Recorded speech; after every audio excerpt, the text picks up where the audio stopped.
Audio Jungle. Audio Jungle.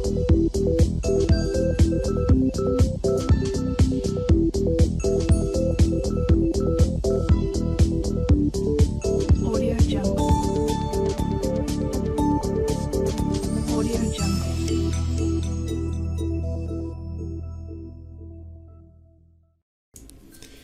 Nos dicen en este problema que dos partículas de masa 3 y 5 kilogramos se encuentran situadas en los puntos P1 y P2 del espacio. Nos piden que representemos el campo gravitatorio resultante en el punto 00 y que calculemos su valor.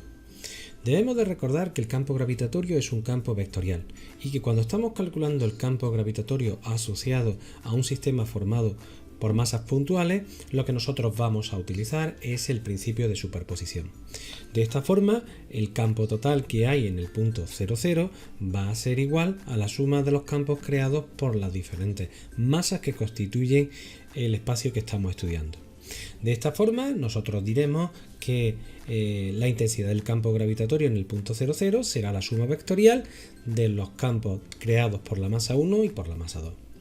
En este caso, cuando nosotros hablamos de la intensidad de 1, debemos de recordar que el campo es un campo central y además dirigido siempre en el sentido de la masa que lo origina. Esta es la razón por la cual pintamos nosotros el vector campo en el punto 00 dirigido hacia la masa 1. De la misma forma haríamos con el vector campo generado por la masa 2.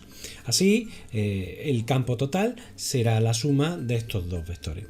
Pero para poderlo calcular nosotros tenemos que conocer exactamente cuál es el valor vectorial de cada uno de estos dos campos.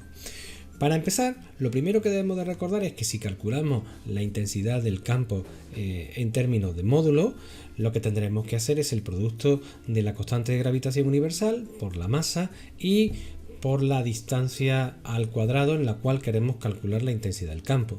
Fijaros que en este caso, cuando hablamos de la masa 1, para poder calcular la distancia desde el punto menos 2,1 hasta el 0,0, lo que nosotros podemos hacer es dibujar nuestro triángulo. Fijaros que tendría dos unidades en el eje de la X y una unidad en el eje de la Y. De esta forma nosotros podemos calcular cuál sería la hipotenusa, que es la distancia entre la masa y el punto en el que queremos calcular la intensidad del campo gravitatorio. Así, nosotros sustituimos los valores, teniendo en cuenta que la masa 1 tiene un valor de 3 kilogramos, la constante de gravitación universal que nos la proporciona y las distancias, y es como obtenemos el valor, el módulo del campo en ese punto. Claro, para poder expresar en términos vectorial, nosotros debemos tener las proyecciones de este vector respecto a los ejes de coordenadas. Esto es lo que nos va a permitir poder sumar el campo creado por la masa 1 y por la masa 2. ¿Cómo sacamos las proyecciones del campo sobre el eje X? Bien, pues para tener en cuenta eso, lo primero, cuestión de signos. Fijaros, la proyección del campo en el eje X para la masa 1 vemos que tendría signo negativo y que para poderlo calcular, ¿vale?, lo que nosotros vamos a aprovechar es el mismo triángulo que hemos usado anteriormente, y es que nosotros vamos a expresar la proyección del campo respecto al eje X como el módulo de la intensidad del campo, que lo hemos calculado, por el ángulo que forma respecto al eje. El signo ya lo asignamos simplemente con las proyecciones que tenemos. De esta forma, ¿cómo averiguamos el ángulo? Bueno, pues muy fácil. Fijaros que cuando nosotros hablamos del mismo triángulo que hemos estado usando para calcular la hipotenusa, nosotros podemos decir que la tangente del ángulo que vamos buscando sería la razón entre el cateto opuesto, que sería 1, y el cateto contiguo, que es 2. De esta forma, cuando calculamos el arco tangente, ya sabemos exactamente cuál es el valor del ángulo. Así, a partir de ahora, es tan sencillo como 1. Fijaros, importante lo que hemos hablado, los criterios de signos que los sacamos en función de la proyección. Mirad como la componente X mira hacia el eje X negativo, esa es la razón por la que tiene signo negativo, y como la componente 1Y va enfocada hacia el sentido del eje Y positivo, ¿vale? Y finalmente, Para tratarse la componente x del cateto contiguo viene multiplicada por el coseno, mientras que la componente y viene multiplicada por el seno. A partir de aquí es simplemente calcular valores y ya tendríamos el valor del vector intensidad del campo gravitatorio generado por la masa 1 en el punto 0, 0. De la misma forma procederemos con la intensidad del campo gravitatorio generada por la masa 2, pero en este caso tenemos una gran ventaja, y es que el vector coincide con el propio eje de la x, de forma que a la hora de calcular la distancia es mucho más sencillo, puesto que coincide con el valor de la propia x, y la única cosa que hay que tener en cuenta es multiplicar la intensidad del campo de la constante de gravitación universal por la masa 2 y dividirlo entre la distancia. La forma de proceder pues también va a ser igual, pero en este caso todo es mucho más sencillo, puesto que el vector campo generado por la masa 2 solo tiene componente en el eje x, y además el ángulo que forma es de 0 grados con este.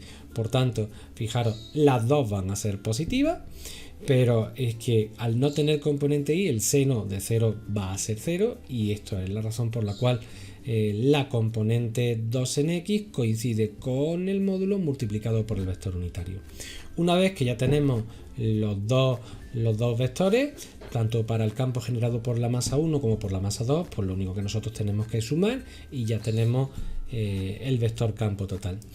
Como nos piden también que calculemos el valor, pues lo único que nosotros tendríamos que hacer en este caso es, teniendo en cuenta que tenemos las dos componentes que estamos trabajando en el plano, simplemente elevarla al cuadrado y ya tenemos el módulo de la intensidad del campo gravitatorio en el punto 0, 0.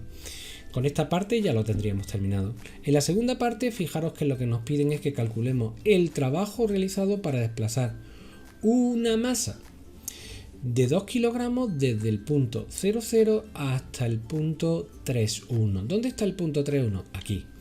Fijaros que en eso es algo que tenemos que insistir, es que en este gráfico cada dos cuadros es una unidad, ¿no? Para que se viera un poco mejor. Entonces realmente lo que queremos saber es si el trabajo para llevar la masa desde el punto A hasta el punto B va a ser espontáneo o no va a ser espontáneo.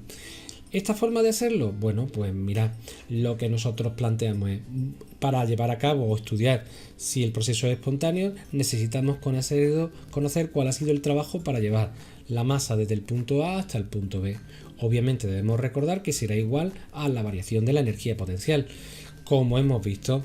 Entonces, a partir de aquí, bueno, pues ¿cómo definimos el potencial? Pues como la variación de la energía potencial, como el producto de la masa 3 por la diferencia de potencial entre el punto A generado por la masa 1 y 2 y en el punto B de la masa generada por el punto 1 y 2.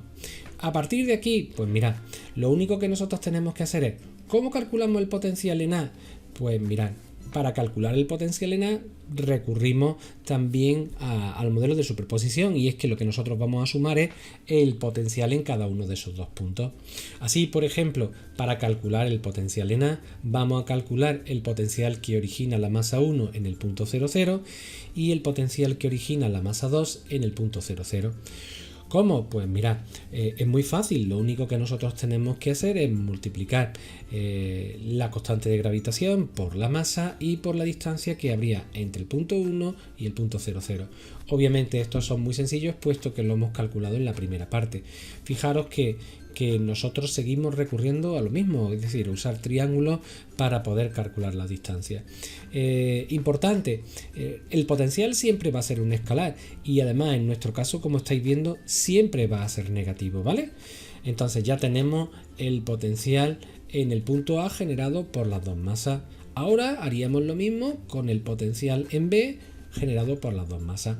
Me paro aquí un poquito más, puesto que aunque el proceso es el mismo, lo que nosotros tenemos que fijarnos muy bien es que cuando estamos calculando la distancia entre la masa 1 y el punto B, es decir, desde aquí hasta aquí, lo que nosotros tenemos que hacer siempre es coordenada final menos la coordenada inicial. Esta es la razón por la que vemos aquí 3 menos 2, es decir, tiene un valor de 5, mientras que en el eje Y la coordenada, al estar a la misma altura, sería 1 menos 1. Obviamente aquí me va a salir un 5 y aquí, como veis, me va a salir un 1. De esta forma ya tenemos los dos valores. A partir de este momento, una vez que tenemos el potencial en A y que tenemos el potencial en B, lo único que tenemos que hacer para calcular el trabajo es sustituir estos valores, ¿vale? Y como nos han dado la masa 3, que es de 2 kilogramos, pues cuando sustituimos y operamos, obtenemos que el trabajo para ir desde A hasta B sale positivo. Bien, conclusión que sacamos que el trabajo sea positivo, pues que el trabajo sea positivo lo que nos está indicando es que se trata de un proceso espontáneo y que no requiere de fuerzas no conservativas, es decir, el hecho de estar la masa dentro de este propio campo generado por estas dos masas hará que pudiéramos trasladar la masa desde este punto hasta este punto, ¿vale? Sin gasto energético, lo haría de forma espontánea.